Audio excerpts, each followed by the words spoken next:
Hi everyone, welcome to my summer 2026 knit and crochet plans.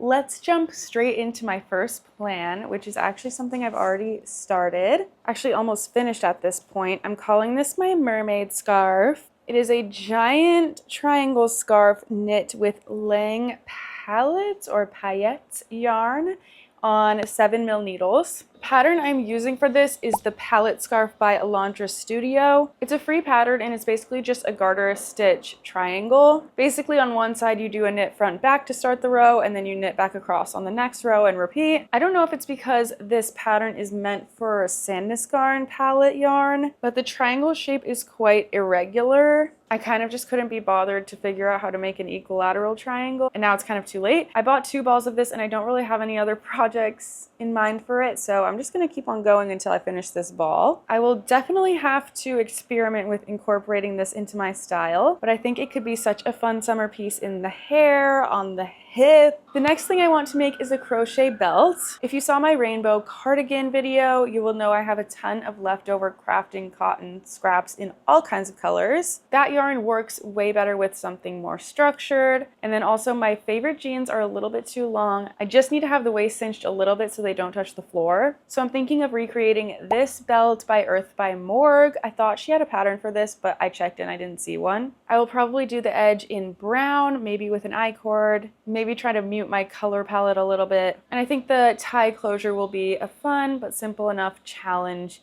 for a summer project. My next plan is to knit the Isolda tank. I wanted to knit a tank top with a little bit of positive ease because this will be my very first summer knit. I want to take it slow with making more fitted garments because I don't want to try something negative ease and have it flop. This pattern has a little band of ribbing on the side and some interesting looking edge techniques, so I think this will be perfect for my current skill level. Now I did just receive the yarn in the mail. I bought 3 balls of Drops Bell in the color Ice Crystal and then 3 in the color Chestnut. I think that makes such a cute summery combo. I was gonna go with a chocolate brown, but the lower contrast just feels way more summery. Idea number 4, I also just got the yarn for, which is a self-drafted crochet top. I have had this white top pinned on my Pinterest forever, and this is actually a pattern by Olivia Tully. It's called the Daisy Top. I also have this shirt, which I bought in literal high school, and it is so cool because it has a full length in the front and then it is cropped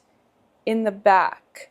Yes, that is the back. It has the tag and everything. I think this is such a cool and unique design, and I've thought that forever. The style makes perfect sense for me because I can't do a low back or a backless top because I need to wear a bra. This covers the bra, and then I feel way more exposed when I have my stomach out than when I have my lower back out. So anyways, I'm trying to recreate that kind of shape, but in black. The Daisy Top pattern has a tie in the back around the longer panel, but I don't know, I kind of want to self-draft it without that. And it looks like they use granny squares for that longer panel. Right now, I'm not really wanting to do granny squares because I just finished this poncho using granny squares. You can watch my project vlog if you want, but I will probably do a more opaque shell pattern just like the photo and then switch to a looser open shell pattern for the panel. But I also really love the edges on the Daisy Top. The next plan is a holdover from my 2026 plans, which is raffia towel holders for my kitchen and bathroom towels, like this vibe.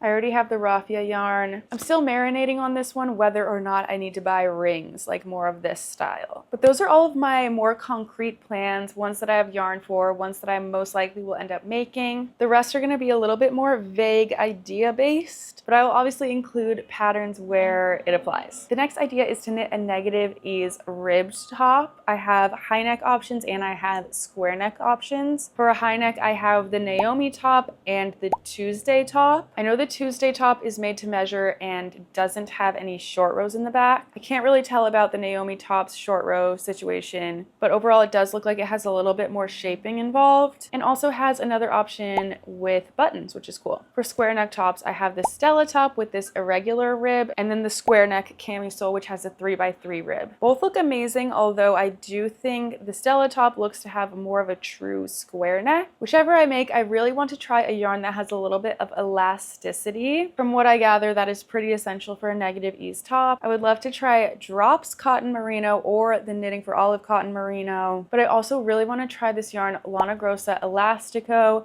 It is recommended with the Naomi top. It's a 96% cotton and 4% elastic polyester. I'm liking the sound of that fiber composition. That is a really similar fabric composition to what I might look for if I was in the store looking at fitted summer tops. Oh, and for color, probably like a white or a brown. That's a little boring. But this next color is not boring at all, okay? I really want to make a top using Knitting for Olive Pure Silk in the color Plum. I saw this post by Ingrid Dibb teasing her next pattern, which is the Sienna top, and I honestly may just recreate this exact garment because it's so beautiful. It holds 2 strands of the plum. But some other ideas that I think would also go great with silk would be blouse number 1, which I have the pattern for, but I kind of have beef with it because it was the first thing I knit and I used Hobby Lobby cotton, which turned out horrendous. Also because it has sleeves that will increase the yarn cost. Another option I'm thinking of for the silk is the new Bee top by Petite Knit.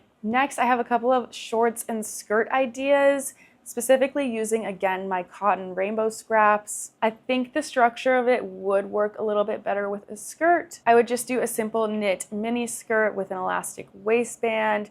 The closest I can find is the Ziggy Stardust skirt. Although depending on how brave I'm feeling, I do feel like I might try self-drafting this.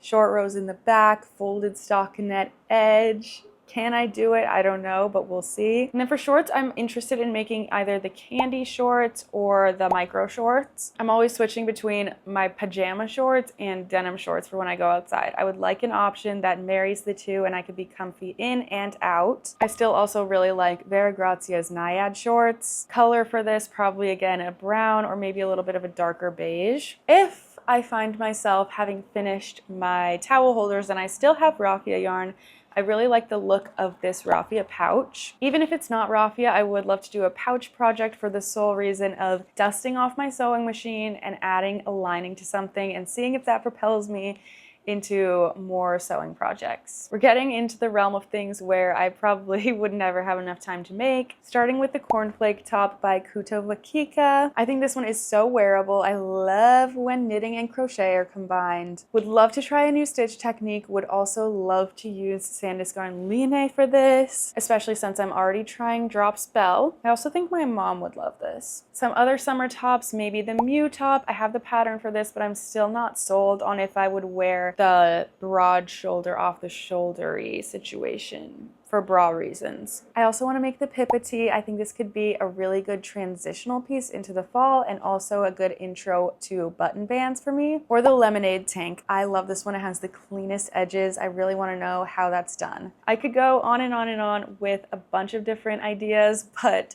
the reality is for me, I do tend to change my mind. That's why I try to only buy like 1 or 2 projects worth of yarn ahead of time. So if you'd like to follow along with what I actually end up making, you know what to do. And I do feel like if you're watching still, you and I should probably be friends.